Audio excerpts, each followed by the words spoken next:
السلام عليكم ورحمة الله وبركاته. ازيكم يا حبايبي؟ عاملين ايه؟ يا رب تكونوا بخير وفي احسن حال يا رب. معاكم سلوى الصديق لفرش العرايس. قبل ما نبتدي الفيديو يا ريت نصلي على الحبيب المصطفى صلى الله عليه وسلم، وندعي لاخواتنا في فلسطين يا رب انصرهم وقويهم يا رب وفك كربهم، اللهم امين.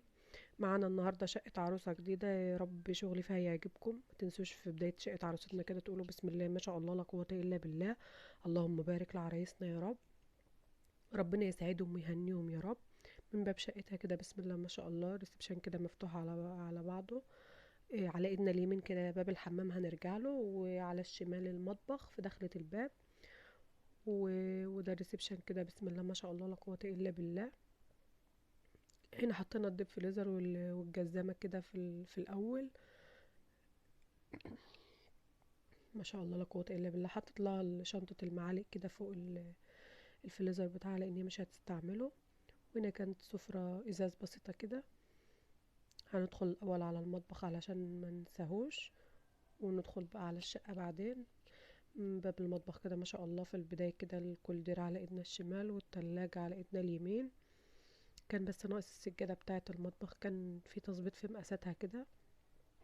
جنب الكولدير كده كان التربو هتطلع عليه صواني خشب، وهنا الميكروف بتاعها وجنبه القلاية الهوائية وأطقم سكاكين بقى توزيع وتوزيع خشب ومعالق وتوزيع سيليكون وطقم التوابل جنب البوتاجاز والمطبقية الكيوت العسل دي. وهنا البوتاجاز بتاعها، والناحية التانية كده طقم شوربة والمناديل بتاعتها، وكوفي كورنر بقى طقم قهوة وصواني وطقم المشروبات والكاتل وطقم مجات شاي وصواني ستيل. فوق كده حاطط لها فوق التلاجة الصواني المدورة كده، ما كانش لها مكان في الضلف، وكانت يعني تقديم جنب ايديها. رفعت لها هنا فوق الطقم الستيل بتاعها، كانت جايبة طقمين وهنا حلة الضغط معاهم وبراد بقى ولبانة ستيل. عملت لها هنا الكوبايات بتاعتها الكاسات والتقديم الضيوف كده وشوبات مية ما شاء الله لا قوة الا بالله. عملت لها فوق الأجهزة اللي مش هتستعملها دايما، العجانة والترمس والقلاية حلة الرز والحاجات اللي هي اللي مش هستعملها دايما. وهنا بقى الخلاط، وكانت عندها 2 كبة وهاند بلندر والمفرمة ما شاء الله لا قوة الا بالله.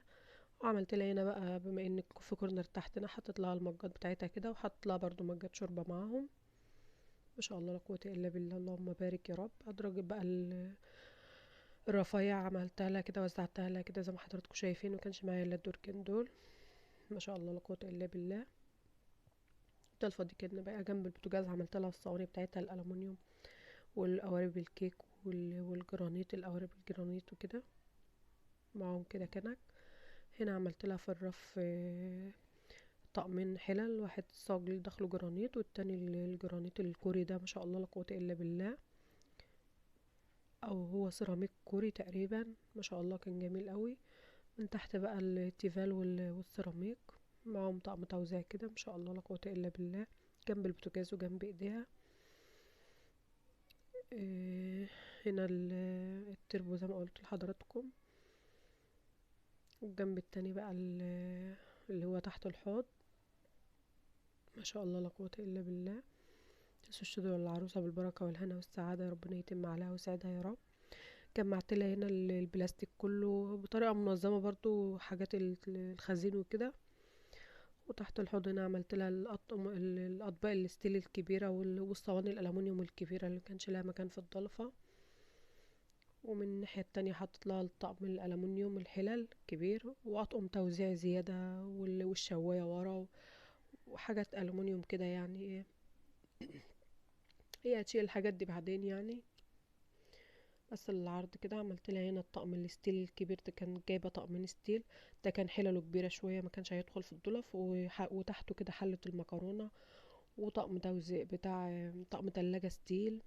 والكولمن بقى والحاجات برضو الزياده جمعتها لها كده. هنا الرشقه بتاعتها عملت لها طقم العشاء بتاعها هنا، واطقم شاي وميه وقهوه استعمالها جنب ايديها. وهنا عملت لها بقى الكوبايات والطقم، والحله دي حله بايركس سوري. وهنا بقى طقم شربات بقى وكوبايات شاي وميه ومجات وكلام من ده. عملت لها هنا بقى الفضة الفضيق كل المقالي بتاعتها والصواني والعجان الكبير وطقم بايركس، صواني بايركس والجريل بتاعها كل الحاجات الجرانيت وكده جمعتها لها هنا. ما شاء الله لا قوة الا بالله. كده المطبخ بقى المطبخ معانا خلص. يا رب يكون شغلي فيه عجبكم. نطلع بقى على على الصلاة. عملت لها هنا على الترابيزة طبق الفاكهة والفازة والبونبونيرة وطفاية كده. ما شاء الله لا قوة الا بالله. هنلف كده ندخل على على الحمام علشان برضو ما ننساهوش تاني. نظرة بس سريعة عليه كده. ما شاء الله لا قوة الا بالله. كان في الغسالة اللي هي الفوق الاوتوماتيك الكاملة، كان عليها الحافظة كده، كانوا بس مستنيين الراجل يجي يركبها ولبسناها حافظتها وتمام. الحمام كان واسع كده، ربنا يصلح حالها يا رب. نرجع بقى للريسبشن اللي مش راضي يتصور ده. ما شاء الله لا قوة الا بالله. هنا النيش بتاع عروستنا، اللهم بارك اللهم بارك. كان زي الفاترينا كده كله ازاز في بعض. اللهم بارك. يا رب هنيها ويسعدها يا رب وتدوب حاجتها في الهنا والسعادة يا رب، اللهم امين.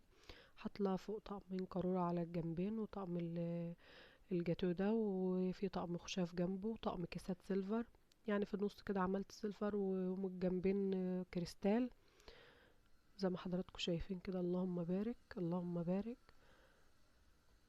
من تحت بقى حاطط لها طقم الفطار البينك ده ومعاه برضو اطقم كاسات وشاي وميه. الرف كان واسع ما شاء الله اللهم بارك، اخد معايا. ومن تحت الطقم الصيني بتاعها كامل، ومن تحت الطقم الاركوبال بتاعها كامل. اللهم بارك. انا مصوره لكم تصوير بطيء عن كده، وفي تفاصيل لو عايزينه برضو اعمل لكم فيديو زي العروسه اللي فاتت. فيديو التفاصيل قولوا لي في الكومنتات وانا هنزله لكم.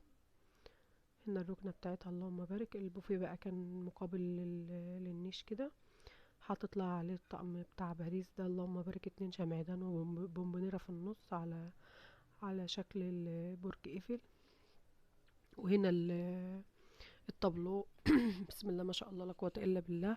حاطط لها في البوفيه كده طقم الاكروبايركس، ومن تحت طقم اركوبال.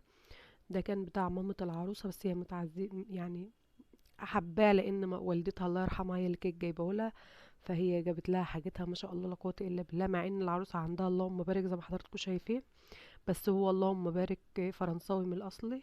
هطلع معاه الترمس كده وطقم سمك وبعض الكوبايات. ما شاء الله لا قوه الا بالله. كان ذوقه برضه راقي. ربنا يرحم جدة العروسه ويهني العروسه بحاجتها يا رب، اللهم امين. الادراج برضو فيها طقم اللي هو اللي كانوا بيقولوا عليه المكسيكي زمان ده، بتاع والدة العروسة برضو، وهي ما استعملتوش وعيناه لبنتها. ما شاء الله لا قوة الا بالله. حطولها على درجين كده، وزعت لها بقى الكوبايات الزيادة وبولات شوربة زيادة في الأدراج كده زي ما حضراتكم شايفين. والدرج ده كان فيه برضو معالق يعني فواكه كده ما شاء الله جميلة قوي، وطقم جيلي وبعض الكوبايات بقى قهوة وكده زي ما حضراتكم شايفين. يا رب هنيها وسعيدها اللهم امين. نظرة كده على الريسبشن والجبسون برضو والنجف بتاع العروسة كان رايق جدا وراك اللهم بارك. إيه طبعا انا حابة اشكر عمة العروسة القمر حبيبة قلبي هي اللي كانت معايا و... ومرات خال العروسة ومرات خالها التانية، هما اللي جايبين الحاجة على ذوقهم. ما شاء الله ذوقهم عالي. يا رب عقبال ما اعمل لبناتهم يا رب، اللهم امين. هنا غرفة الاطفال. ما شاء الله اللهم بارك. إيه كانوا جايبين لها الدولاب الاطفال الصغير ده البلاستيك، لان حاجتها اللهم بارك كتير ونفعنا جدا جدا. لمت لها فيه كل الداخلي بتاعها اللهم بارك، والبضيات والكارينا وكل حاجه اللهم بارك. ما شاء الله اخد حاجات كتير. هو شكله صغير بس هو واسع من جوه اللهم بارك. هنا سريرين الاطفال، حط لها الاباجوره كده ومنبه. هنا الدولاب ما شاء الله لا قوه الا بالله. عملت لها رفوات كده فوق اللهم بارك اللهم بارك. وعملت لها بقى من تحت بطاطين ومفارش قطيفة ودفايات والحفة تحت زي ما حضراتكم شايفين لحافين كده، وفي النص بطانية اسباني، ومن فوق كوفرتات كده ودفايات. اللهم بارك اللهم بارك. حاجتها كانت جميلة ورقيقة اللهم بارك.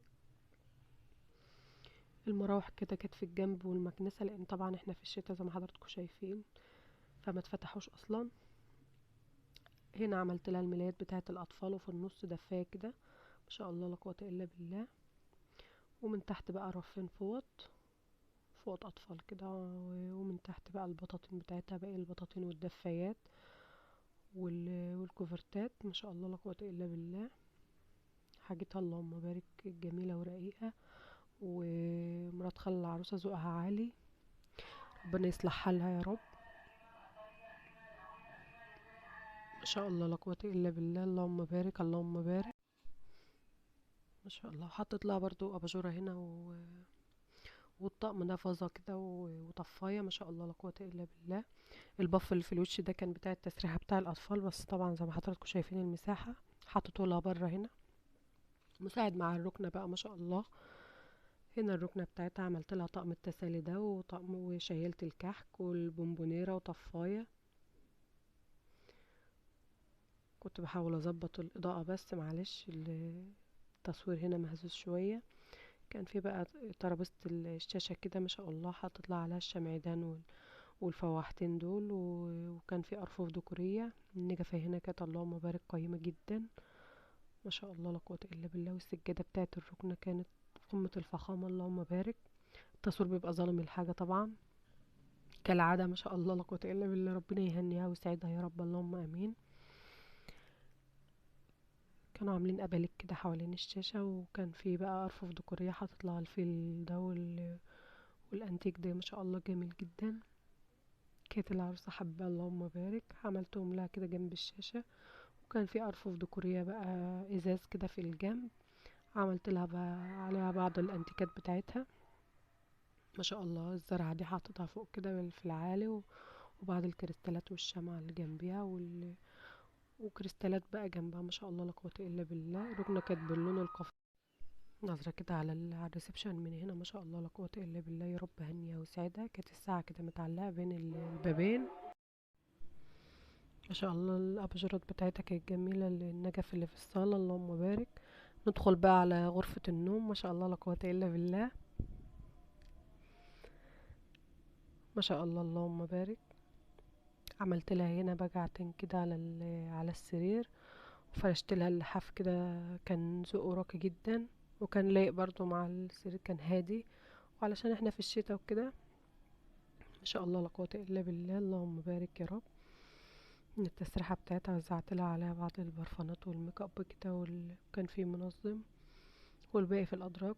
ما شاء الله لا قوة الا بالله. يا رب هنيها وسعيدها اللهم امين. ما شاء الله لا قوة الا بالله. انا هسيب لكم الرقم على الشاشة وفي صندوق الوصف، والبيتش بتاع الفيس لأي حد عنده استفسار. وما تنسوش بقى الصلاة على الحبيب المصطفى صلى الله عليه وسلم، ودعوة اخواتنا الفلسطينيين. ما شاء الله. عملت لها البجعتين كده بلون المفرش، وزينتهم كده بالستان برضو لايق مع الستاير. ما شاء الله لا قوة الا بالله.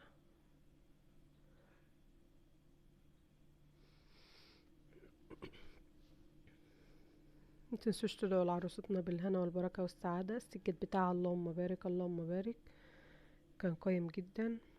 عملت لها هنا في الضلفة الأولانية الملايات بتاعت السر الكبير، وفي النص كده كوفرتة. ما شاء الله لا قوة الا بالله. وهنا هدوم الخروج بتاعتها، وجنبها برضو هتعلق هدوم العريس سايبين له شماعات كده. هنا الضلفة اللي في النص عملت لها اللبس الصيفي فوق العبيان، عبيان البيتي فوق علشان احنا في الشتاء. وعملت لها بقى اللبس الشتوي بتاعها كده من تحت، وزعته لها على رفين كده. ما شاء الله لا قوة الا بالله. وزينت لها باللبس بتاعها كده وحطيت لها بقى من تحت حاجات الصيف، البيجامات والبرمودات والكاشات وكده، وزعتها لها كده في رف واحد. ما شاء الله لا قوة الا بالله. الضلفة التانية بقى سيبنا رفين للعريس، ومن تحت بقى الملابس المتعلقة بتاعتها. ما شاء الله لا قوة الا بالله. متنسوش تدعوا العروسة بتاعتنا وكل عرايسنا، وتحطوا لي لايك وتشتركوا في القناة من الزرار الأحمر اللي تحت الفيديو. ولو عجبكم تقولوا الشغل، تقولوا له كومنت حلو كده، وتدعوا لي دعوة حلوة من قلبكم. وكده شقة عروستنا النهاردة خلصت. ما تنسوش بقى اللايك والاشتراك في القناة، وتشيروا الفيديو كتير على أوسع نطاق. واشوفكم ان شاء الله في فيديو جديد وشقة عروسة جديدة. متنسوش تتابعوني على البيج، بنزل نصايح حلوة للعرايس. واشوفكم ان شاء الله في فيديو جديد، والسلام عليكم ورحمة الله وبركاته.